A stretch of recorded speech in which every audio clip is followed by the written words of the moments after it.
Bismillahirrahmanirrahim. Assalamualaikum warahmatullahi wabarakatuh. Waalaikumsalam warahmatullahi wabarakatuh. Sebelumnya saya mengucapkan terima kasih kepada teman-teman semua yang telah hadir pada Zoom meeting pada malam hari ini. Saya Rinaldi yang bertugas sebagai moderator pada presentasi kali ini, di mana kelompok kami, kelompok 5, akan mempresentasikan PPT kami yang berjudul Pemberdayaan Manusia. Anggota kelompoknya yang terdiri dari saya, Sonipatin Nurzati, Martio, dan Fernando Rizky Motumana. Langsung saja.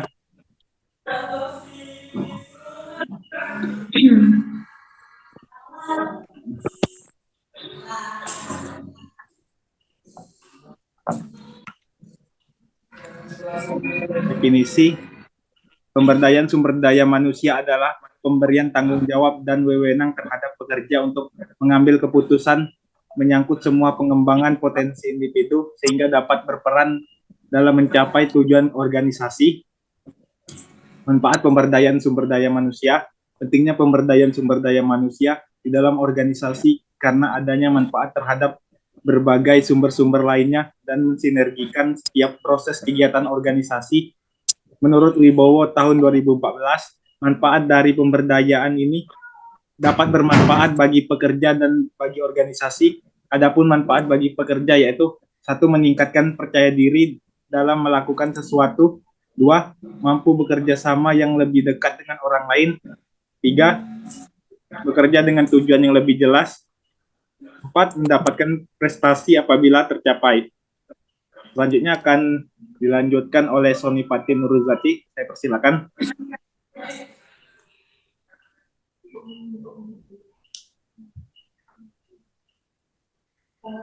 Ayo, mana slide-nya? Ini langsung, Mbak. Baiklah, saya akan melanjutkan materinya.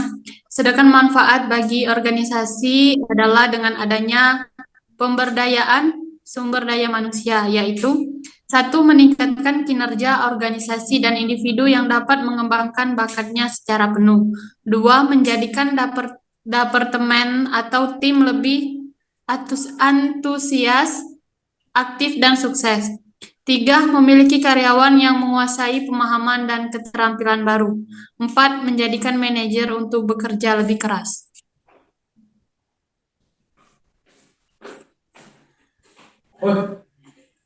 Dimensi dan aspek pemberdayaan SDM. Menurut Stewart dalam Kadarisman 2017-225, pegawai harus diberikan beberapa kemungkinan untuk dapat mengembangkan kemampuannya, yaitu 1. Mengembangkan visi bersama. 2. Mendidik pegawai. 3. Meniadakan rintangan. 4. Menyatakan keinginan. 5. Memberikan motivasi. 6. Memberi perlengkapan. 7. Melakukan evaluasi. 8. Mengharapkan keberhasilan dan permasalahan. Baiklah, selanjutnya akan dilanjutkan oleh Fernando Rizky. Saya persilakan. Model pemberdayaan sumber daya manusia.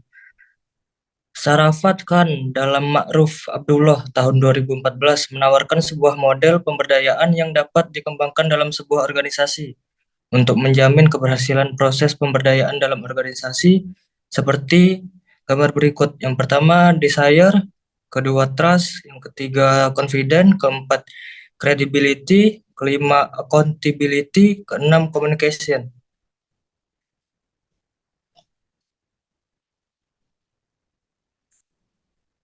Selanjutnya, manajer dalam pemberdayaan. Menurut Wibowo tahun 2014, dalam rangka proses pemberdayaan, terdapat 2 hal yang perlu diperhatikan, yaitu fokus pekerjaan manajer dan peran manajer. Yang pertama, fokus pekerjaan manajer. Dalam pelaksanaannya, maka diperkerjakan manajer perlu difokuskan pada masalah sebagai berikut. Yang pertama, perencanaan jangka panjang. Kedua, mendorong pengembangan orang.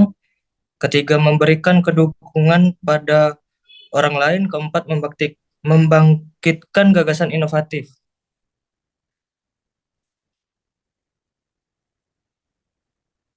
Yang kelima, mengolah hubungan dengan pelanggan. Keenam, mengolah integrasi dengan tim dan departemen lain. Ketujuh, melibatkan diri dalam proyek khusus. Kedelapan, mengembangkan keterampilan dan pengetahuan diri sendiri. Yang kedua, peran manajer. Peran manajer saat ini adalah sebagai leader. Manajer menunjukkan orang bagaimana mempertahankan diri pada membuat tergantung leader bekerja untuk memberi dukungan bagi anak buahnya. Keberhasilan bawahan dalam menjalankan pekerjaan pada hakikatnya adalah pencapaian tujuan manajer.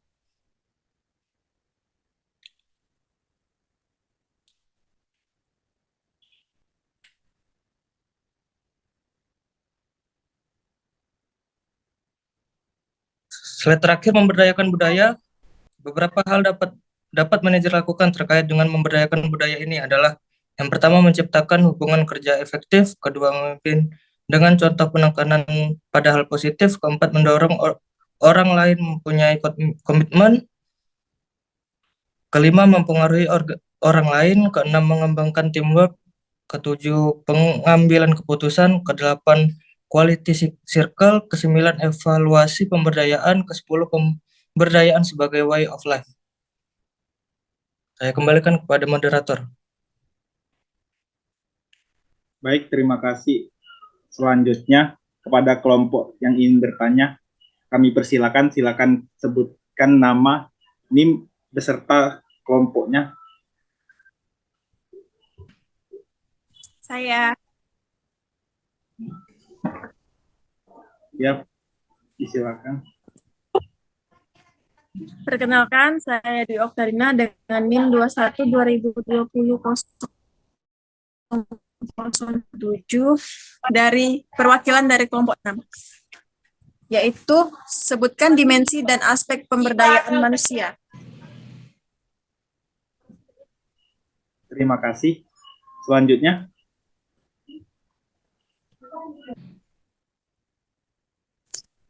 Saya. Ya, silakan. Saya Putri Erika Sari, perwakilan dari kelompok 3. Pertanyaannya yaitu, apa manfaat dari pemberdayaan manusia bagi organisasi? Terima kasih. Ya, baik. Selanjutnya.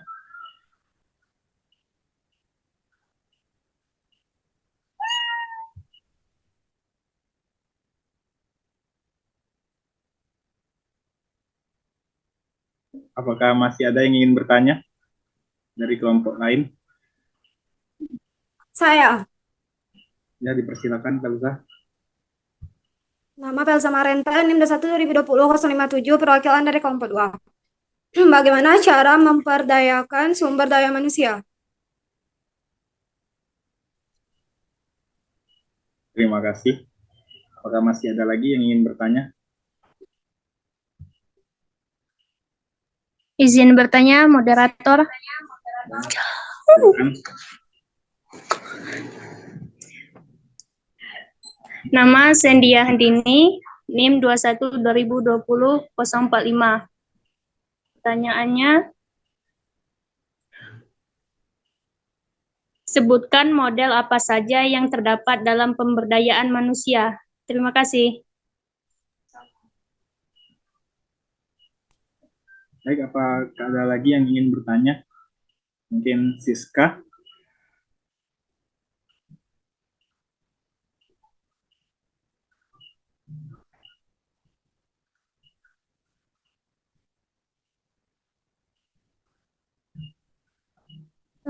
Baiklah, izin bertanya. Baiklah, perkenalkan, nama saya Siska Wulandari, NIM 21 2020 047, perwakilan dari kelompok 1. Yang pertanyaannya, apa yang dimaksud dengan pemberdayaan sumber daya manusia? Terima kasih. Baiklah, berikan kami waktu sebentar untuk mencari jawaban.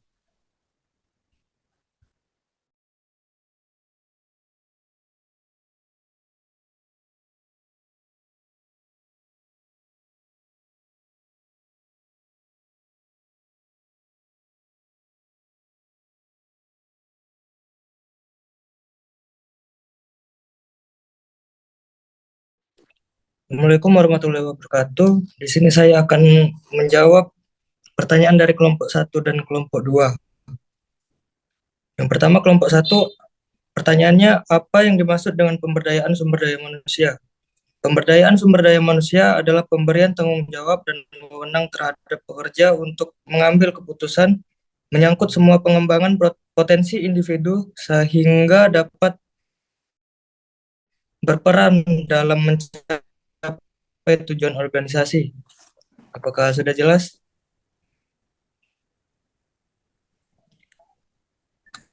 Baiklah, terima kasih. Jelas. Selanjutnya pertanyaan dari kelompok 2, bagaimana cara memberdayakan sumber daya manusia? Jawabannya dengan cara yang pertama menciptakan hubungan kerja efektif, kedua memimpin dengan contoh, ketiga penekanan pada hal positif, keempat mendorong orang lebih mempunyai komitmen, kelima mempengaruhi orang lain, keenam mengembangkan teamwork, ketujuh pengambilan keputusan, kedelapan quality circle, kesembilan evaluasi pemberdayaan, kesepuluh pemberdayaan sebagai way of life. Maka jawaban saya sudah cukup jelas. Baiklah, puas. Terima kasih.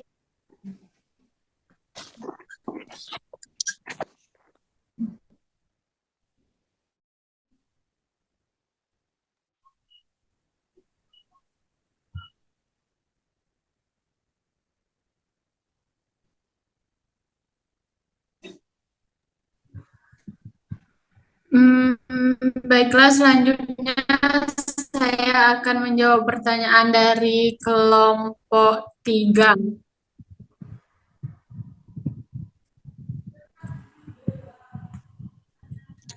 Pertanyaannya, apa manfaat dari pemberdayaan manusia bagi organisasi? Jawabannya adalah 1, meningkatkan percaya diri dalam melakukan sesuatu. 2, mampu bekerja sama yang lebih dekat dengan orang lain. 3, bekerja dengan tujuan yang lebih jelas.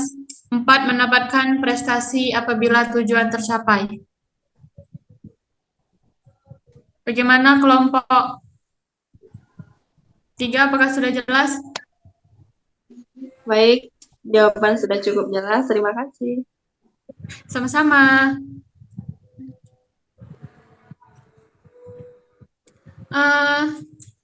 Saya juga akan menjawab pertanyaan dari kelompok 6. Yang pertanyaannya adalah sebutkan dimensi dan aspek pemberdayaan manusia.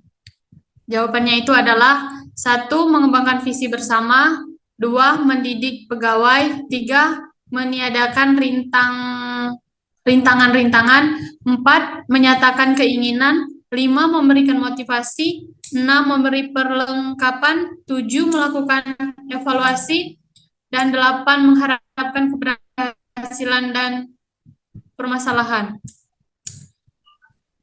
Baik, lanjut. Kelompok 6, apakah sudah bisa dimengerti? Cukup jelas. Terima kasih. Terima kasih. Baik, saya sendiri akan menjawab pertanyaan dari kelompok 7, Sendia Handini. Pertanyaannya, sebutkan model apa saja yang terdapat dalam pemberdayaan manusia. Jawabannya, 1, desire, 2, trust, 3, confidence, 4, credibility, 5, accountability, dan 6, communication. Bagaimana Sendia Handini? Apakah bisa diterima dengan baik dan jelas? Baik, terima kasih. Berhubung baru ada yang bergabung di Zoom meeting ini, kelompok 4, Bella Intansari, mungkin ada pertanyaan, kami persilakan. Ya, saya perwakilan dari kelompok 4 ingin bertanya, apa peran manajer dalam pemberdayaan SDM? Terima kasih. Langsung saja saya jawab ya. Pertanyaannya tadi, apa peran manajer dalam pemberdayaan sumber daya manusia? Jadi, peran manajer saat ini adalah sebagai leader. Manajer itu menunjukkan orang bagaimana mempertahankan diri daripada membuat tergantung. Leader bekerja untuk memberi dukungan bagi anak buahnya. Keberhasilan bawahan dalam menjalankan pekerjaan pada hakikatnya adalah pencapaian tujuan dari manajer. Bagaimana Bella? Apakah dapat diterima dengan baik dan jelas? Ya, sudah jelas. Terima kasih. Baik, terima kasih. Maka berakhir sudah presentasi kita pada malam hari ini. Terima kasih yang sudah hadir pada Zoom meeting pada malam hari ini.